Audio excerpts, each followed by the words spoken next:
બનાસકાંઠા જિલ્લામાં લોકસભાની ચૂંટણીના ઉમેદવારોની જાહેરાત પણ થઈ ગઈ છે અને લોકસભાની ચૂંટણીના પડઘમ વાગી રહ્યા છે। ત્યારે આજે મંતવ્ય ન્યૂઝની ટીમ બનાસકાંઠા જિલ્લાના પાલનપુર તાલુકાના સૌથી મોટા ગણાતા વિસ્તાર ગઢ ગામે આવી છે અને ત્યાં લોકોની આરોગ્ય અને સિંચાઈને લઈ અને કેવી વ્યવસ્થાઓ છે અને શું માંગો છે તે અંગે આજે આપણે લોકોના પ્રતિભાવ જાણીશું। તો આપણી સાથે છે સૌથી પહેલા સામાજિક આગેવાન અને ખેડૂત આગેવાન, તેમની સાથેથી જાણીશું કે સિંચાઈને લઈ અને અત્યારે આપણે કેવા સુવિધાઓ મળી રહી છે અને આપની શું માંગ છે।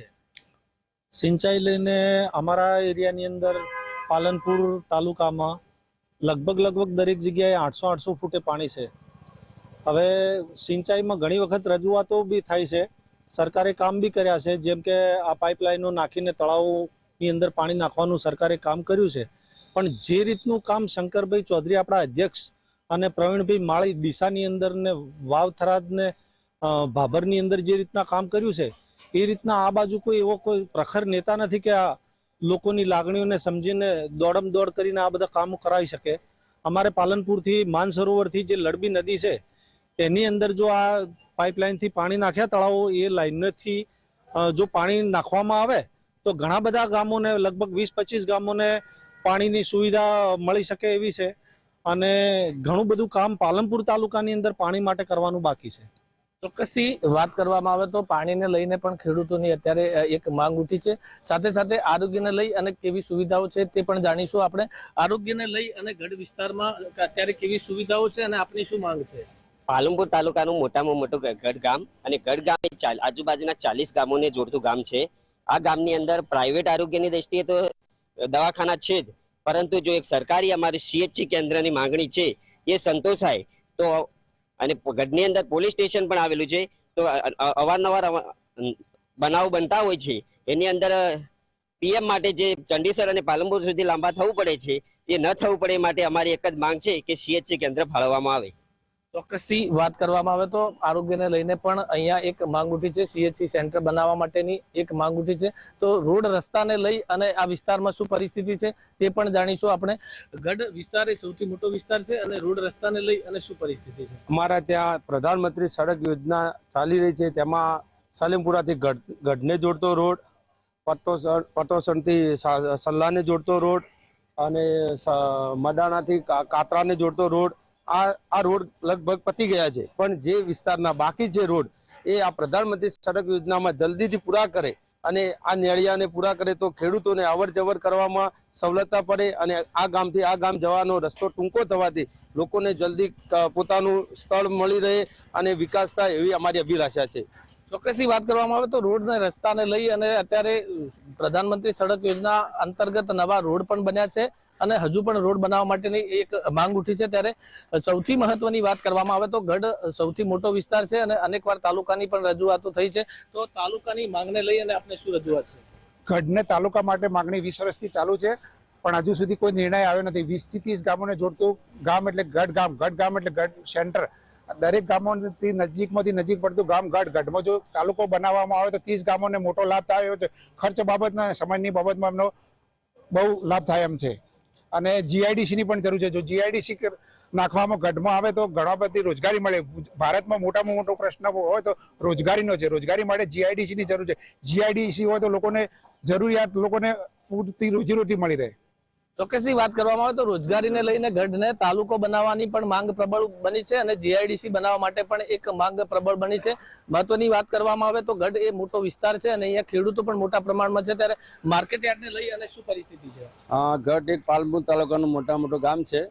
અહીંયા ખેડૂત વસ્તી 20-25 કિલોમીટરના ગાળામાં બધી મોટા પાયાની ખેડૂત વસ્તી છે અને અહીંયા માર્કેટ નજીકમાં સિદ્ધપુર, ડીસા અને પાલનપુર 3 માર્કેટ યાર્ડ છે, એટલે ખેડૂતોને માલ વેચવા ત્યાં જવું પડે છે।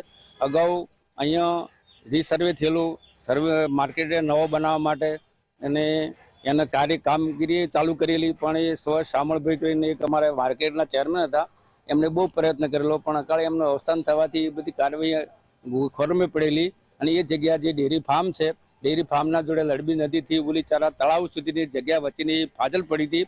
હવે કંઈક પંચાયતનો ઠરાવ ના કર્યો કે આગેવાનની કંઈક મરજી ના હોય, પણ એ કામ અટવાઈ પડ્યું અને એ ભાઈ અકાળે અવસાન થયું, એ ગુજરી ગયા, એટલે એ ફાઇલ બધી અભડાઈ ચડી ગઈ અને ત્યાં પંચાયતી પાછળથી રાહતના પ્લોટો પાડીને બધી જમીન કવર કરી લીધી। એટલે અહીંયા કોઈ પાલનપુર તાલુકો જો તાલુકામાં જ માર્કેટ યાર્ડ એવું કોઈ નથી. ઇકબાલગઢ એ ચો તાલુકો છે તો માર્કેટ યાર્ડ ચાલે છે, તો ગઢમાં કેમ ના ચાલે? અને ખેડૂતોને આટલા દૂર જવું ના પડે. એટલે અમારી એટલી જ માગણી છે કે મીડિયા મારફત ગમે એટલી જાહેરાત કરી અને માર્કેટ થાય એ વ્યવસ્થા કરવી જરૂરી છે.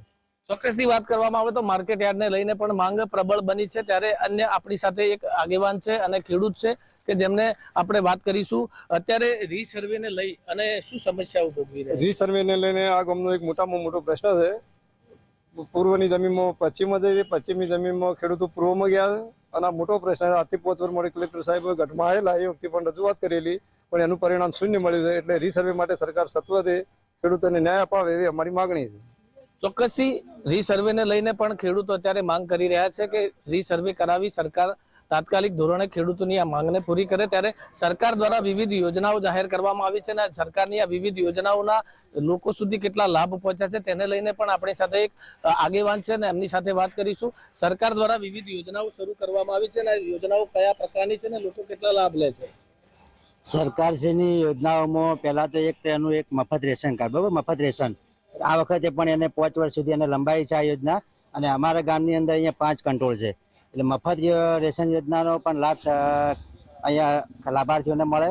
સાથે સાથે વિધવા સહાય, વૃદ્ધ પેન્શન યોજના અને એ સાથે આયુષ્માન કાર્ડ, આજે નવું આવ્યું હમણાં આપણે વિશ્વકર્મા યોજના, એનો લાભ સૌથી વધારે લોકોને અહીંયા ગઢ ગામના લોકોને મળી રહે એ માટે અમે લગભગ સરકાર તરફથી પણ અહીંયા જાગૃત લોકોને કરીએ છીએ. સરકારની તમામ યોજનાઓના લાભ મળી રહે છે. ત્યારે મંતવ્યની વાતચીતમાં આજે ગઢ વિસ્તારના તમામ લોકો સાથે આપણે વાત કરી હતી અને વાતચીતમાં લોકોએ જણાવ્યું હતું કે ક્યાંક ને ક્યાંક સિંચાઈ, ક્યાંક ને ક્યાંક પાણી, ક્યાંક ને ક્યાંક આરોગ્યને લઈ અને માંગો ઉઠી છે.